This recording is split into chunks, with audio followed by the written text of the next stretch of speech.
Practice जो किया होगा और गुज़श्ता लेक्चर था हमारा फॉर्मेट स्पेसिफायर। स्टूडेंट आज हमारा जो टॉपिक है वो है फील्ड विड्थ स्पेसिफायर। बहुत इंपॉर्टेंट जो टॉपिक है, नंबर्स जो आप प्रिंट करवाते हैं आउटपुट के तौर पर, उनकी अलाइनमेंट के हवाले से ये लेक्चर बड़ा इंपॉर्टेंट है। गौर से सुनिएगा। स्क्रीन को मैं लार्जर व्यू में लेके जा रहा हूँ। Format width specifier. पहले तो फील्ड विड्थ क्या होती है, ठीक है जी। फील्ड कहते हैं एक एरिया को, विड्थ कहते हैं चौड़ाई को। In C program the number of columns used to display a value on the screen is referred as to a field width. कहता है सी के अंदर कितने कॉलम इस्तेमाल होते हैं। कॉलम क्या होता है जी? एक लाइन, यानी एक पिक्सल के नीचे एक लाइन आ रही है, ये एक जो कॉलम है, फिर आगे एक पिक्सल है, वो एक पूरा कॉलम है, ठीक है जी। Describe the number of columns that should be used to print a value. कि आपकी वैल्यू कितने कॉलम ले रही है स्क्रीन के ऊपर, आउटपुट स्क्रीन, वो जो ब्लैक एंड व्हाइट स्क्रीन आती है उसमें आपकी जो आउटपुट है वो कितने कॉलम ले रही है डिस्प्ले होने के लिए, उसे कहते हैं फील्ड विड्थ। ठीक है जी, क्या कहते हैं? Field width. अब हमने क्योंकि दो चीजें हम ज्यादा यूज करते हैं, गुज़श्ता लेक्चर में भी एक हमने इंटीजर यूज किया और एक हमने फ्लोट यूज किया। अब दोनों के लिए फॉर्मेटिंग अलग अलग है, दोनों के लिए फॉर्मेटिंग अलग अलग है। कहता है इसका एक ही हाल होता है, वो सिंपली, यानी ये कोई इतना मुश्किल काम नहीं है जहां पे हम फॉर्मेट स्पेसिफायर लिखते हैं। फॉर्मेट स्पेसिफायर हमने ये गुज़श्ता लेक्चर में जो पढ़ा था, परसेंटेज डी और percentage F. Percentage D integer के लिए होता है और परसेंटेज एफ किसके लिए होता है जी? फ्लोट के लिए होता है। जस्ट परसेंटेज और डी और एफ, डी हो तो उसके दरमियान और अगर एफ हो तो इन दो चीजों के दरमियान आपने एक डिजिट डाल देना होता है, 1 2 3 4 5 करके। तो वो आपको बताता है कि इतने काम। जैसे यहाँ पे देखें परसेंटेज डी की आपने एक नई हालत देखी, परसेंटेज 4D, परसेंटेज 4D। और ये अपना कौन सा वेरिएबल प्रिंट करा रहा है? एरिया नाम का कोई वेरिएबल है प्रोग्राम के अंदर, उसके अंदर कोई वैल्यू है, उसको ये परसेंटेज डी के बजाय परसेंटेज 4D लिख के प्रिंट करा रहा है। देखते हैं इसका क्या मतलब है। कहता है we simply need to add a number between the percent and d of the percentage d format specifier in the string format. The number specified the field width or the number of columns to be used for display of the value. कहते हैं ये number इसलिए डालते हैं हम कि वो value कितने कॉलम के अंदर आए। ठीक है जी। जैसे यहाँ पे इसने लिखा है जी परसेंटेज 4D। अब समझ लें एरिया की वैल्यू है 25, यानी इस वेरिएबल की वैल्यू क्या है? 25। जैसे यहाँ पे ये var1 की वैल्यू है 24/27, तो इस वेरिएबल की वैल्यू है 25। अब अमूमन इसको कितने कॉलम लेने चाहिए? 2 कॉलम लेने चाहिए, एक में 2 आएगा, एक में 5 आएगा। लेकिन हमने उसको कहा है कि आप ये वैल्यू 4 कॉलम्स के अंदर प्रिंट करो। Indicates that 4 column will be used to display the value of the area. Suppose कहता है फर्ज करें the value of the variable area is 25। कहता है वेरिएबल एरिया की वैल्यू कितनी है? 25 है। 2 extra spaces will be padded. कहता है 2 एक्स्ट्रा स्पेसेस किस तरफ डाली जाएंगी? बाईं तरफ। बाईं तरफ 2 स्पेसेस छोड़ के, ब्लैंक स्पेसेस छोड़ के, तो फिर आगे 25 पे लिखा जाएगा। बिल्कुल यहाँ कोने के साथ जो 25 नहीं होगा, बल्कि एक स्पेस, 2 स्पेस छोड़ के यहां से आगे जो 25 लिखा हुआ होगा, which requires 2 spaces to be display. ठीक है जी। कहता है अमूमन ये क्या होता है कि अगर आपको ये चीज पेपर पे शो करनी हो तो स्पेसेस को शो करने के लिए हम ये खाली बॉक्सेस जो यूज करते हैं। ये खाली बॉक्स का मतलब क्या होता है? स्पेस। लेकिन कंपाइलर आउटपुट में ये चीजें प्रिंट नहीं करता, वो वहां क्या छोड़ता है? स्पेस छोड़ता है। 2 extra spaces will be padded before the 25 on the screen to complete the length of the 4. The output of the above screen will be as follows. Area लिखा होगा, उसके सामने 2 खाली स्पेसेस होंगी। ये तो हमने कहते हैं जब पेपर पे आप रिप्रेजेंट करते हैं तो 2 खाली बॉक्सेस जो डालते हैं, लेकिन यही काम जब कंपाइलर करेगा तो वो यहाँ पे क्या छोड़ेगा? खाली स्पेसेस जो है वो छोड़ेगा। This space will not be displayed as a printed character on the actual output. In this way, the value of 25, which requires 2 spaces to be displayed, will occupy 4 spaces. ऐसे 25 को डिस्प्ले होने के लिए कितनी स्पेसेस चाहिए? 2। लेकिन अब वो 4 कॉलम को इस्तेमाल करेगा इसको प्रिंट करने के लिए। The reason is that the format specified for area 4D allows spaces for 4 digits to be printed. Because the value of area is 25, therefore it is 2 digits are right justified preceded by 2 blank spaces. ठीक है जी, यानी 2 blank spaces आएंगे और उसके बाद आगे 25 लिखा होगा। अभी देखें ये ग्राफ की शक्ल में आपको बता रहा है कि अगर एक वेरिएबल है जिसकी वैल्यू है 786 और उसको आप प्रिंट कर रहे हैं परसेंटेज 4D के साथ, आउटपुट में एक स्पेस आएगी और फिर आगे 786 आएगा। इसी तरह अगर आप 5D के साथ कर रहे हैं तो 2 स्पेसेस और फिर आगे। इसी तरह अगर आप 6D के साथ कर रहे हैं तो 3 स्पेसेस और फिर आगे नंबर। और अगर आप 1D कर रहे हैं यानी वो 3 कॉलम पर मुश्तमिल है लेकिन आप उसको कह रहे हैं एक कॉलम में प्रिंट करो, तो फिर वो अपने पूरे कॉलम लेगा, ये ध्यान में रखिएगा। अगर आपने नंबर जो है वो उसमें कॉलम की तादाद कम रख दी, जैसे ये नंबर 3 डिजिट पर मुश्तमिल है, आपने उसको कहा है एक कॉलम में प्रिंट करो, तो वो ये नहीं करेगा, वो अपने 3 कॉलम पूरे लेगा। समझ आ गई थी? जैसे कह रहा है the last row of this table shows that C expands the field width if it is too smaller for the integer value display. कहता है कि आपने कहा 786 को एक में डिस्प्ले करो, तो फिर वो उसको ऑटोमेटिकली एक्सपेंड कर लेगा, बढ़ा लेगा, आपकी बात नहीं मानेगा। अगर वो आपकी बात माने तो फिर 7 ही डिस्प्ले होना चाहिए, सिर्फ 8 और 6 गायब हो जाने चाहिए। अब ये चीज मैं आपको थोड़ा प्रैक्टिकली जो करके दिखाता हूँ सी लैंग्वेज के अंदर, उसके लिए हम डेस्कटॉप पे जो वापस जो चलते हैं और टर्बो सी को मैं ऑन करूंगा और ये आपको बताऊंगा कि फॉर्मेट विड्थ स्पेसिफायर जो है उसको मुख्तलिफ हालतों में आपको जो करके दिखाऊंगा, आपको स्पेसिस दिखाऊंगा कि स्पेसिस जो किस तरह आएंगी। मैं एक छोटा सा प्रोग्राम लिखूंगा 3-4 लाइनों का, जिसमें एक वेरिएबल इंटीजर की वैल्यू में पहले सादे तरीके से प्रिंट कराऊंगा और फिर स्पेसिस के साथ आपको प्रिंट करके दिखाऊंगा। तो मैं एक प्रोग्राम ओपन कर रहा हूं। हम ये करते हैं कि पहले जो इसमें कोड लिखा हुआ है इसको हम खत्म कर लेते हैं।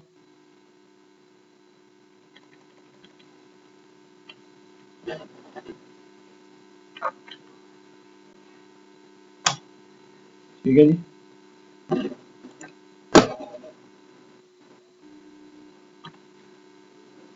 तो मैं यहाँ पे एक वेरिएबल लेने लगा हूँ स्टूडेंट्स, जैसे उसने लिया था, उसने उसका नाम एरिया रखा है, मैं उसका नाम ए रख देता हूँ और उसमें वैल्यू दे देता हूँ जी 25।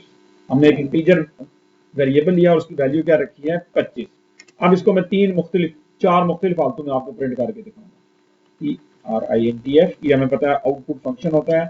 हम कहते हैं जी ए इज इक्वल टू, बल्कि हम सिर्फ जो 25 ही जो शो करते हैं, परसेंटेज डी, और ये वैल्यू कहां से लेगा, ए से वैल्यू लेगा। ये यहां तक तो हमने पढ़ा है, ये ए बिल्कुल कोने के साथ अपनी वैल्यू प्रिंट करेगा।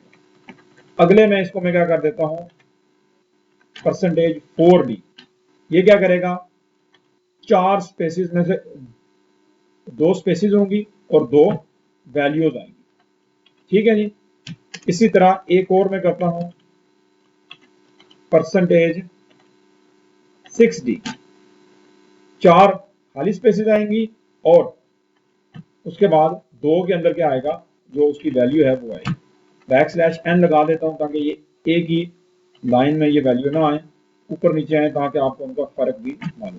अब देखें जी, पहली में मैंने कोई फॉर्मेट विड्थ स्पेसिफायर, इसका पहली लाइन में कोई मैंने विड्थ स्पेसिफायर इस्तेमाल नहीं किया। दूसरी लाइन में फील्ड विड्थ स्पेसिफायर मैंने 4 रखा है और तीसरी लाइन में मैंने फील्ड विड्थ स्पेसिफायर जो है वो कितना रखा है, 6 रखा है। अब इसके आउटपुट आपको दिखाता हूं।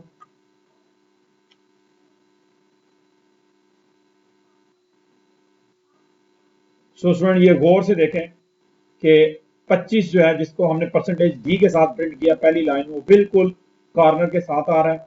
दूसरा अगर आप गौर से देखें तो 25 के नीचे 2 स्पेसिस खाली और आगे ये 4D है, यानी 2 खाली स्पेसिस और 2 नंबर की। इससे नीचे देखें तो 4 खाली स्पेसिस हैं और 2, वो तो टोटल कितना हो जाता है 6। तो ये आपको समझ आया होगा कि फॉर्मेट विड्थ स्पेसिफायर का क्या मतलब होता है इंटीजर के साथ। ठीक है जी। अब यही चीज मैं आपको दिखाऊंगा इसके साथ कि अगर हम एक और लाइन लेते हैं जिसमें हम 1 यूज करते हैं। ठीक है जी, RINTF, और इसमें हम करते हैं जी \n नीचे वाली लाइन में जाने के लिए और परसेंटेज 1D, ए की वैल्यू उठा के दिखाओ। अब होना तो ये चाहिए कानून के मुताबिक कि सिर्फ 2 प्रिंट होना चाहिए, क्योंकि एक में तो सिर्फ 2 ही आ सकता है, 5 तो अगर उसमें मिलाएं तो 2 होते हैं। लेकिन ये ऑटोमेटिकली अपनी पूरी वैल्यू प्रिंट करेगा, बिल्कुल कॉर्नर के साथ, कोई स्पेस नहीं छोड़ेगा, बिल्कुल कॉर्नर के साथ उसको प्रिंट कर देगा जैसे पहली लाइन में था। तो अगर आपका फॉर्मेट विड्थ स्पेसिफायर ये \n लिखना था, वहां पे m लिखा गया है, सॉरी, इस वजह से वो नई लाइन में नहीं आया, \n। तो अब देखिएगा, अगर आपका फॉर्मेट विड्थ स्पेसिफायर उस चौड़ाई से कम होगा तो फिर वो ऑटोमेटिकली उसको बिल्कुल स्क्रीन के साथ जो है वो डिस्प्ले कर देगा। तो स्टूडेंट होप सो ये आपको इंटीजर के लिहाज से ये चीज जो समझ आ गई होगी कि फॉर्मेट विड्थ स्पेसिफायर जो किस तरह काम करता है। पहली लाइन में बिल्कुल परसेंटेज डी सादा था, दूसरे में परसेंटेज 4d था, तीसरे में परसेंटेज 6d था और आखिरी में परसेंटेज 1d था। क्योंकि 2 डिजिट वाला नंबर था तो इसलिए उसने ऑटोमेटिकली उसको खींच के 2 कॉलम पे वो ले गया। हम वापस चलते हैं बुक की तरफ और आगे देखते हैं कि फ्लोट के अंदर यानी जो अशारिये वाले नंबर होते हैं उसमें फॉर्मेट विड्थ स्पेसिफायर कितने हिस्सों पर मुश्तमिल होता है। बड़ा इंटरेस्टिंग है जी। इंटीजर में क्योंकि अशारिया नहीं होता तो इसलिए हमें सिर्फ पहला हिस्सा ही जो है लिखना पड़ता है। तो for format specification of float point number we must indicates both the total field width needed and the number of decimal places desired. इसमें आपकी दो चीजें होंगी, एक तो कितने कॉलम चाहिए आपको पूरे नंबर को डिस्प्ले करने के, इसमें अशारिया वाला भी शामिल होगा, ठीक है, और फिर अशारिया के बाद आप कितने डिजिट तक जाना चाहते हैं ये भी आप उसको बता सकते हैं। The total field width should be larger enough to accommodate all digits before and after the decimal point to display 15.245। कहता है 15.245 और 0.12 का total field width should be 6 and 4। इसमें देखें 1 2 3 4 5 और 6 अशारिया को डालना है, अशारिया को डाल के उसको जो गिनना है, ठीक है जी। तो ये टोटल कितने बनते हैं, 6 बनते हैं। अशारिया को निकाल के 5 बनते हैं और अशारिया को डाल के 6 बनते हैं। तो क्योंकि अशारिया भी तो जाहिर है एक अलामत है तो उसको भी तो एक कॉलम चाहिए, इसके लिए टोटल फील्ड विड्थ तो बन जाएगी 6। अब अशारिया के बाद आप कितने डिजिट रखना चाहते हैं, अगर आप 2 रखना चाहते हैं तो 6.2 लिखेंगे, अगर अशारिया के बाद 3 ही रखना चाहते हैं तो 6.3 लिखेंगे। इसके लिए टोटल फील्ड विड्थ क्या होगी, 4। कितनी होगी जी, 4। तो कहता है the total field width should be 6 and 4 respectively. It should be noted that 4 numbers smaller than 0 and 0 is always printed before the decimal point. Therefore, the total field width should include a space for the decimal point as well as for the minus sign if the number can be negative. अच्छा, अब अगर आपका minus का number है तो वो भी एक कॉलम लेगा, यानी अगर ये मनफी 15.245 होता तो फिर इसकी टोटल विड्थ कितनी बनती, 7 बनती, ठीक है ना। The journal form for the format specifier for floating point should be m.nf। उसमें क्या है, खाली परसेंटेज md है, यहाँ पे परसेंटेज m.nd। m पूरी चौड़ाई को नापेगा और n जो है वो इशारिया के बाद जो डिजिट बताएगा। Where m represent the total field width and the n represent the desired number of the decimal places. For instance, कहता है फॉर एग्जाम्पल हमारे पास इस स्टेटमेंट को देखें, ये लिखे हुए height is equal to 6.2f। यहाँ परसेंटेज भी साथ डाला किया, उसने नहीं डाला, ये उसने गलती की है, प्रिंटिंग की गलती है। परसेंटेज 6.2f लिखना है। हाइट ये वेरिएबल है हाइट, इसकी वैल्यू उसने यहाँ पे बताई, indicates that the total field for the value of variable height is 6। यानी वो हाइट की जो भी वैल्यू होगी वो 6 कॉलम में आएगी। And the accuracy is of 2 decimal place. अशारिया के बाद इसके अगर 8 9 भी हैं तो हम उनको राउंड करके कहाँ पे लेके आएंगे, 2 डिजिट तक। अब आपको पता है कि राउंड करने का तरीका क्या होता है कि 5 या 5 से बड़ी वैल्यू हो तो उसको काट के आगे वाले में 1 प्लस किया जाता है, और अगर 4 या उससे नीचे वाली वैल्यू है तो फिर उसको काटा जाता है, आगे वाले में ऐड नहीं किया जाता। ये मैथ का रूल है, ठीक है जी। अब इसकी एग्जाम्पल के लिए मैं आपको ले चलता हूँ इसके चार्ट के ऊपर, तो आपको ज्यादा जो है वो क्लियर समझ आएगी। देखिए अशारिया मनफी 25.41 को आप जो है वो कैसे लिखेंगे, इसको लिखेंगे जी परसेंटेज 6.2f। 6 क्यों जी, 2 और 1 3 4 5 और एक नफी का निशान 6। तो टोटल विड्थ कितनी होगी 6 और शारिया के बाद कितने हैं जी 2, उसको आप लिखेंगे 6.2। अब ये जो है 3.1415.9, इसको अगर आप 2 डिजिट तक लिखना चाहते हैं सर, यानी 159 को खत्म करना चाहते हैं, आप लिखना चाहते हैं 3.14, तो इसकी टोटल विड्थ कितनी बनेगी 1 2 3 और 4। तो यहां पे उसने क्या कहा जी, उसने कहा जी 5.25। अब इसमें 5 जो है फालतू है तो एक स्पेस आ जाएगी और फिर इनको राउंड करेगा, 9 को राउंड करेगा तो ये 6 हो जाएगा, 6 को राउंड करेगा तो 1 2 हो जाएगा, और 2 को जब आप राउंड करते हैं तो 4 में कुछ भी ऐड नहीं होगा, तो स्पेस 3.14 आ जाए।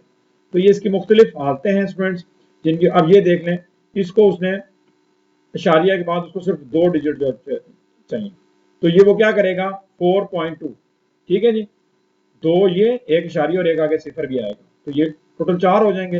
तो 4.2 में जब इसको राउंड करेगा तो ये 8 को खत्म करके इसको 9 और ये आ जाएगा, ये यहाँ पे आप 6-8 आएगा, 6-8, ये प्रिंटिंग की गलती है, यहाँ पे 6-8 जो है वो आएगा।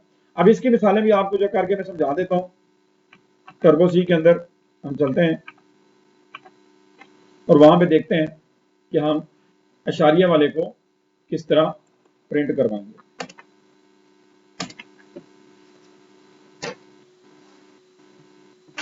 तो अब हम लेंगे फ्लोट नंबर और उसकी मुख्तलिफ हालतों को प्रिंट करवा के मैं आपको दिखाऊंगा।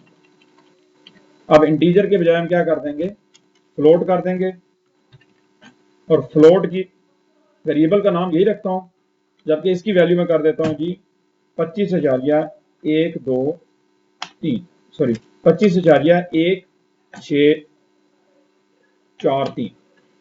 ठीक है जी। अब स्टूडेंट कल भी हमने ये देखा था कि फ्लोट की वैल्यू अगर आप सादे प्रिंट परसेंटेज एफ के साथ प्रिंट करें तो वो अजीब सी वैल्यू आती है, अशारिया के बाद वो 6 डिजिट तक जाता है।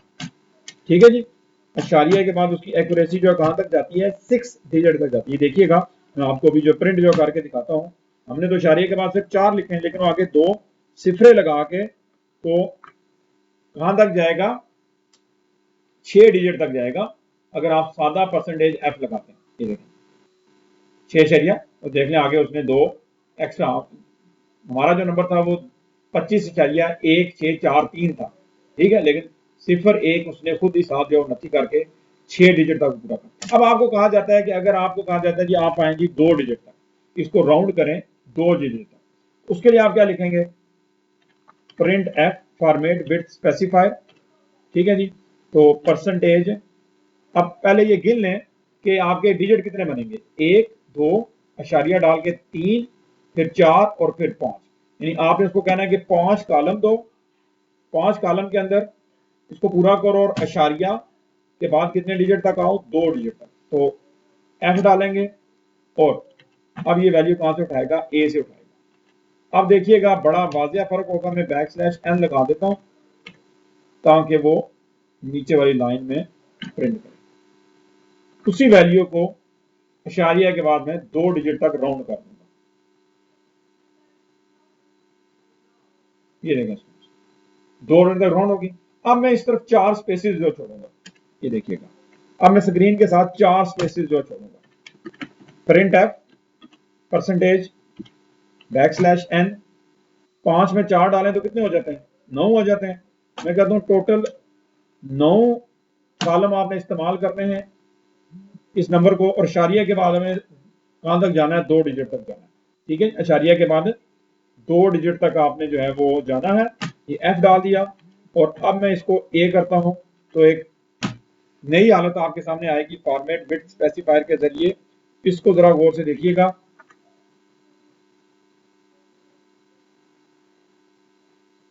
इसमें वो 4 स्पेसिस देगा पहले, ये देखें गौर से 4 स्पेसिस दिए हैं, और उसके बाद उसने 25,163 को प्रिंट किया। ओरिजिनल हमारा जो था वो 25,163 था।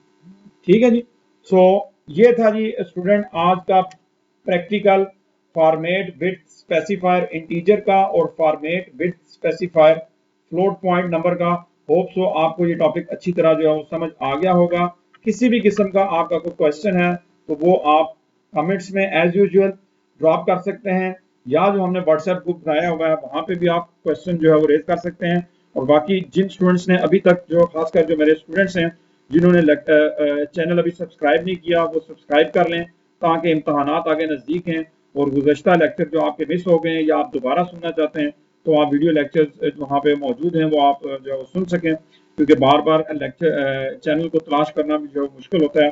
अगर आपने सब्सक्राइब किया हुआ हो तो फिर आपको चैनल ढूंढने में जो है वो आसानी होती है। और बाकी लोग भी चैनल को सब्सक्राइब करें, आगे शेयर करें ताकि ये जो मैंने काम स्टार्ट किया है ये ज़्यादा से ज़्यादा स्टूडेंट्स तक जो है वो पहुँच सके और उनका फ़ायदा हो सके। दुआओं में याद रखिएगा। फी अमान अल्लाह।